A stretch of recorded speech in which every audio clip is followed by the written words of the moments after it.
Merhaba sevgili seyircilerim, mutfağıma hoş geldiniz, sefalar getirdiniz. Sizler için bugün meşhur bir Adana böreği hazırlayacağım. Adana böreğinde 3 çeşit peyniri olan içinde arasında böyle yufkaların arasında peynir olup baklava yufkasıyla kızarmış çıtır çıtır güzel bol peynirli bir börek olacak. Bu böreğimizde neler var malzeme listesinde? 500 gram baklavalık yufka, 350 gram normal yufkamız var, 250 gram kaşar peyniri, 200 gram 250 gram dil peyniri, 50 gram burada tel peyniri var sevgili seyirciler.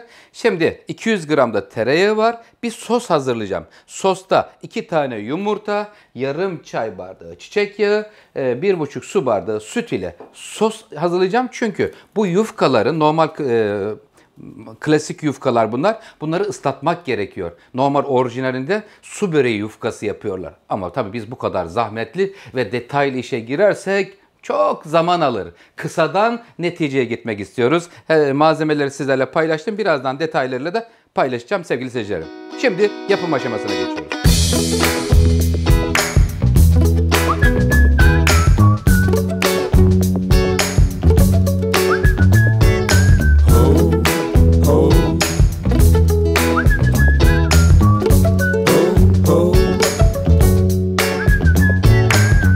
Değerli seyircilerim, şimdi sıra geldi Adana böreğimizin sosunu hazırlamaya. Tereyağını tavanın içine koydum. Bakın eriyor. Eritilmiş tereyağı olacak. Ocağın altını artık kapatayım. Görüyorsunuz bakın fokur fokur kaynadı.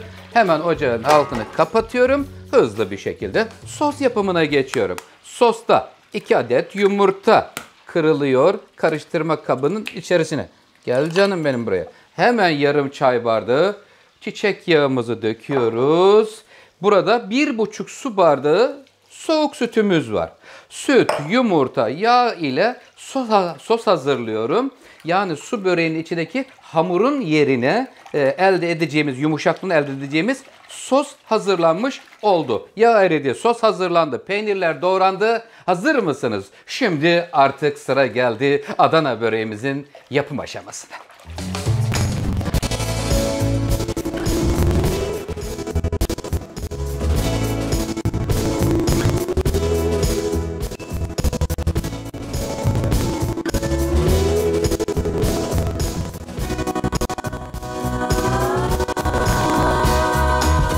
Değerli seyircilerim, şimdi Adana böreğimizin yapım aşamasındayız. 38 santim çapında bir tepsi. Şu anda burada 10 tane baklavalık yufkamız var.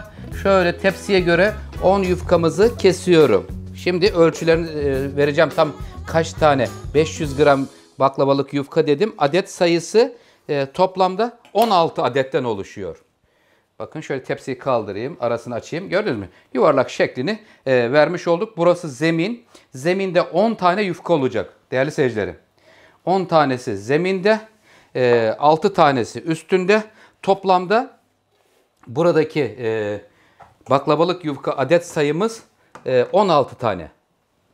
Toplam 16, 10 tanesi zeminde, 6 tanesi üst kısmında. Bismillahirrahmanirrahim.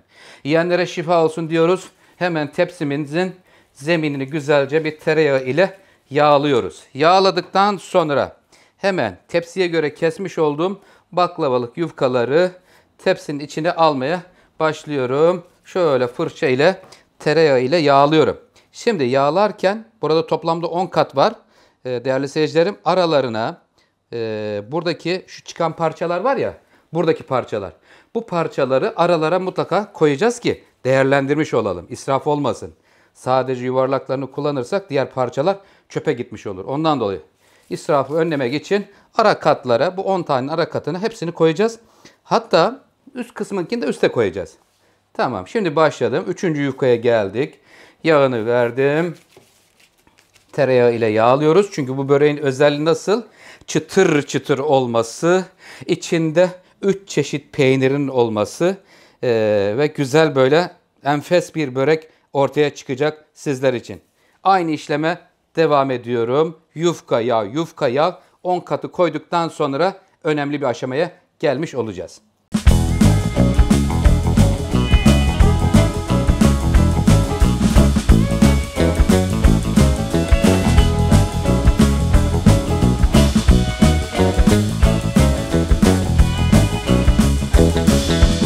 Diyet bozduran bir börektir sevgili seyircilerim. Diyetteyseniz aman dikkat edin, dilim sayısı küçük olsun.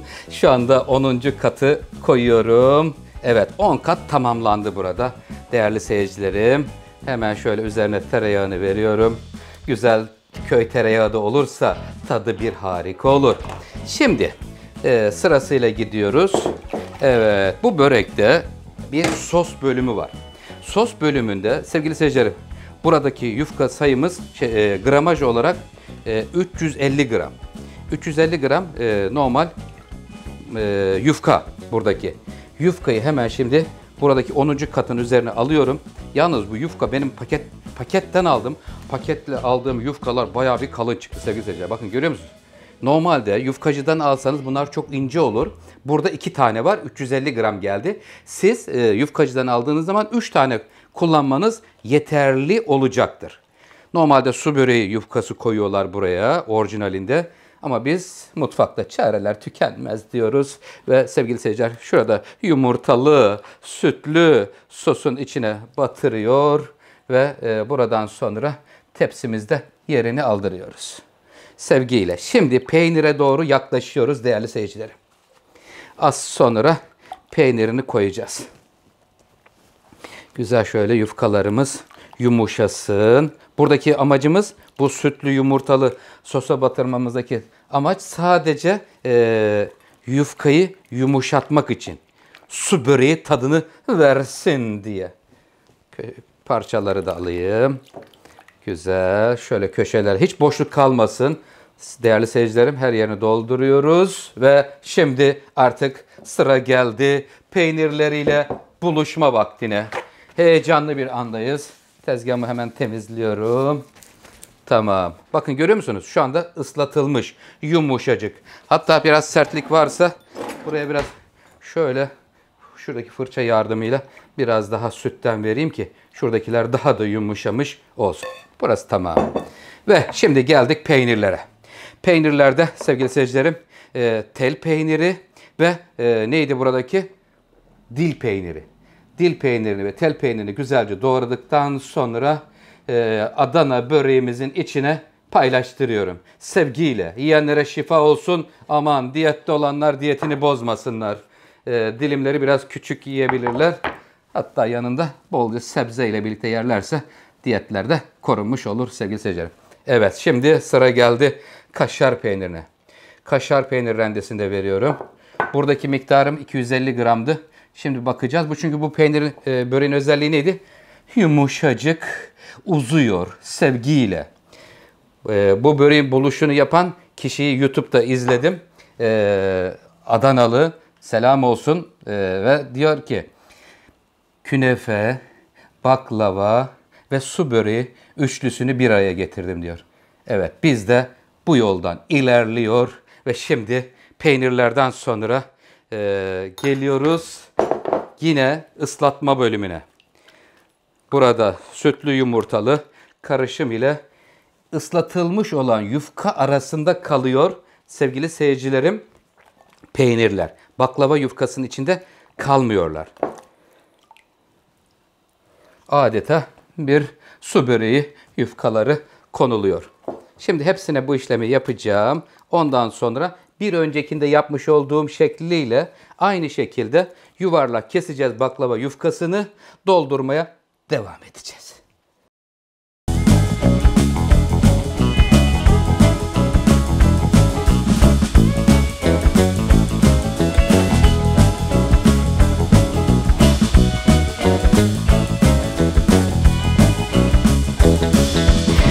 Sosumuzun tamamını döktük. Yufkalar yumuşadı. Yumuşadıktan sonra buraya da birazcık daha şöyle tereyağı veriyorum. Çünkü yağı seven bir börek. Tereyağı ile güzel oluyor. Son katın, yani 6 kat koyacağız ya üzerine sevgili seyircilerim. Tepsiyi koydum, üzerine kestim. Bakın kesmiş olduğum yufkayı getireyim üzerine. Hiç şeklini bozmadım ki kesilmiş halde görülsün diye. Şimdi getiriyorum. Üzerine 6 kat olacak burası. Yine aynı şekilde kat araları mutlaka yağlanmış olacak.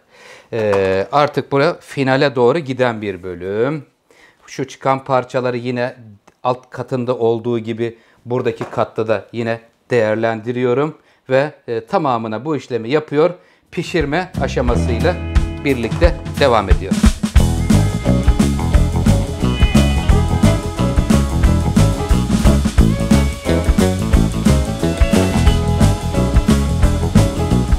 Sevgili seyircilerim, şu anda Adana böreğimizi pişirmeye başladık. Görüyorsunuz, tereyağını görüyoruz. Kısık ateşte ikisini de yaktım. Böyle yavaştan yavaştan çevire çevire pişiriyoruz böreğimizi.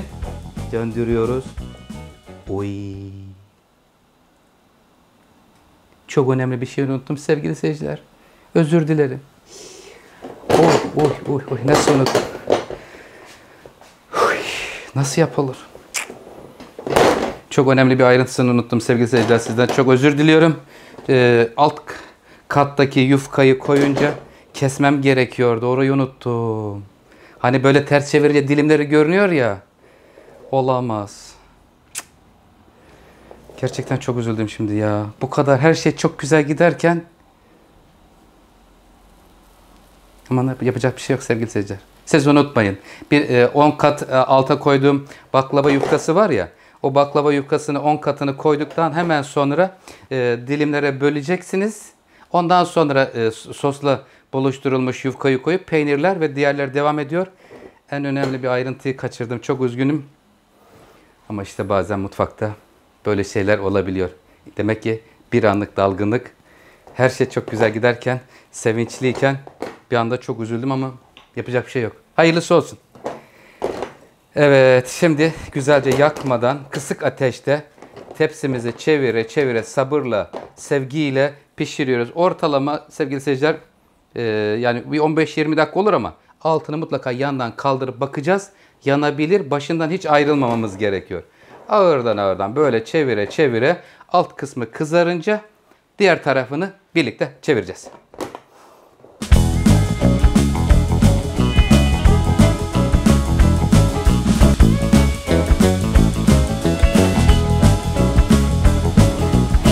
Sevgili seyircilerim, şimdi böreğimizin bir tarafı pişti kısık ateşte ağırdan. Şimdi hemen ters çevirme zamanına geldik. Şöyle bir ters çeviriyorum. Canım benim, ayrılır mısın sevgiyle? Yavaş yavaş ayrılıyor sevgili seyircilerim. Evet, böreğimiz şu anda ayrıldı. Biraz dibine yapıştı, kısık ateşte herhalde pişirdiğimden oldu ama işte şu bahsettiğim çizgiler vardı ya. O çizgiler şimdi burada normalde görünecekti ama problem değil. Sevgili seyirciler, sadece keserken biraz zorluk olabilir. Onun dışında hiçbir sıkıntı yoktur. Tamam. Kızarma bölümünde istediğiniz miktarda kızartabilirsiniz. Peynirleri baktım bayağı erimeye başladı. Yanlardan peynirler yapışmaya başladığı için ters çevirmek zorunda kaldım. Yoksa bakın şuralardan, yanlardan peynirler eriyor ve köşeleri yakmaya başladı. Ondan dolayı. Şimdi kısık ateşte ağırdan iki tarafında pişirince bakın şurada peynirler eriyor sevgili seyirciler. Yumuşacık bir doku başladı. Birazdan o tarafı da kızardıktan sonra dilimleyeceğim ve peynirlerin uzama görüntüsünü sizlerle paylaşacağım. Çevire çevire pişiriyorum. Değerli seyircilerim, böreğimiz şu anda hazır. Eğer ki şu üzerindeki yüzeyi rengi açıktır derseniz mutfakta çareler tükenmez. İsterseniz birazcık fırında pişirebilirsiniz. Ama fırının en üst katında rezistansının en yakın noktasından kesebilirsiniz. Bakın şimdi çıtır sesini duyacağız hep birlikte. Hazır mıyız? Allah'ım, bu nasıl bir güzellik.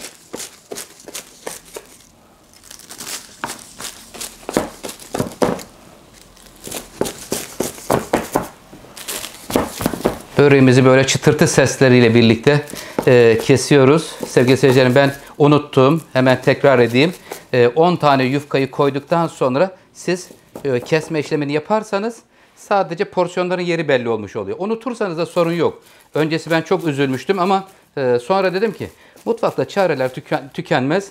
Zaten keseceğiz çünkü üzerinden devam edeceğimiz için sorun yok. Bakın şu anda önce üzüldüm ama şimdi problem yok, artık kesiyorum ve şimdi servis vakti diyeceğiz.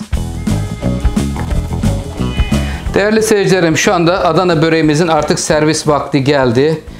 Kesmiş olduğum yerden şöyle spatulamı alıyorum içine. Bakalım peynirleri erimiş mi?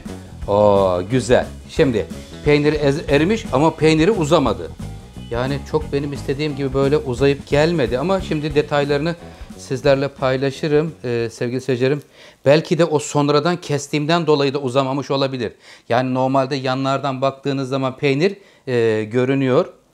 Bakın hatta şuradan şöyle bir kaldırayım. Bak şuralarda sevgili seyirciler, görüyor musunuz? Normalde peyniri bol. Bol bir şekilde normalde akıyor. Ama yeterince uzamadı. Belki peynirin cinsinden, markasından da kaynaklanıyor olabilir. Bakın şurada akıyor, bak şuradan görüyor musunuz? Bak şöyle uzayabiliyor aslında. Görüyor musun? Bakın şöyle. Çünkü bu böreğin özelliği böyle uzayan peynirler olması gerekiyor. Bol peynirli bir börek, Adana böreği. Evet, şimdi sevgili seyircilerim, şurada hemen çıtırtılarını sizlerle paylaşayım. Bakın şuraya dokunalım. Görüyor musunuz? Çıtır çıtır üzeri. Hatta şuradan bir açayım çünkü doku testin mutlaka istenecektir benden. Oktayüz'de doku testini görseydik diye. Şöyle açayım, bir peynirini görelim, olur mu? Sevgili seyircilerim. Bakın şurası peynirli bölümü. Aslında gayet de güzel görünüyor. Bol da peyniri var içinde. Şöyle kapatalım. Ondan sonra şuradan kesiyorum. Hay maşallah. Peynir şimdi ortaya çıktı. Demek ki birazcık az bir şey beklemesi gerekiyormuş herhalde. Ben biraz aceleci davranmışım sanırım. Sevgili seyircilerim. Doku testini de göstereyim. Bakın görüyorsunuz peyniri bol. Burada. Bir de şuradan keselim. Hatta şu ikiyi kesiyorum. Evet efendim. Şimdi şöyle bir daldırıyorsunuz. Sevgili seyircilerim, Adana böreği. Ailenizin aşçısı Oktay Usta'nın elinden çıktı sevgili seyircilerim. Efendim videolarımızı beğendiyseniz beğeni butonuna basmayı lütfen unutmayın. Kanalıma abone olursanız çok mutlu olurum. Sizler için yeni tarifler araştırmaya devam ediyorum. Birbirinden güzel tarifler inşallah elimden geldiğince paylaşıyorum. Açıklamalar bölümüne tüm malzeme listesini yazacağım. Kendinize iyi bakın. Hoşça kalın. Sağlıklı kalın. Allah'a emanet olun.